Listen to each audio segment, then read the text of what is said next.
Bienvenue sur Supline TV, la chaîne du Lean, du savoir et du fan. Aujourd'hui, on va vous présenter le Lean Management, qui est une méthode qui vise l'amélioration des performances de l'entreprise à travers le développement de ses employés.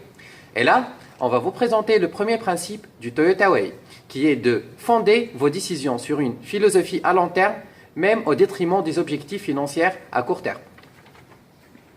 Aujourd'hui, l'objectif pour une entreprise, c'est de répondre à un besoin d'un bénéficiaire, que ce soit un client ou un patient par exemple. Pour cela, il nous faut des ressources matérielles et des ressources humaines liées par un engagement réciproque pour répondre à un équilibre.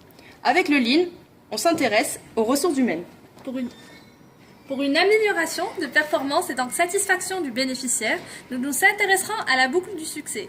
Cette approche est composée de 4 phases fondamentales. La première phase, préparer. Plusieurs critères s'instaurent dans la phase de préparation. Sécurité et santé des personnes, qualité du produit, production et donc le process, rangement régi par des règles. Nous commencerons par sélectionner l'objet de notre étude pour être précis. Nous allons consacrer 50% de notre temps à rechercher les standards et les normes qui cadrent les critères choisis.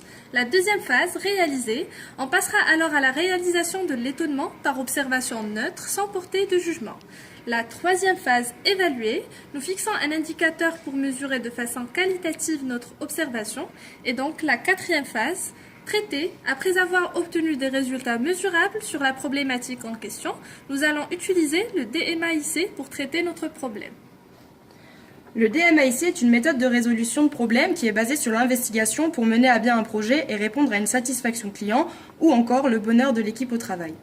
Tout d'abord, le D pour définir la problématique observée, par exemple le mal-être de l'équipe ou un poste de travail non ergonomique, ainsi que tout l'environnement qui est concerné par le projet, avec la méthode du QQOQ-CPC, qui, quoi, où, quand, comment, pourquoi.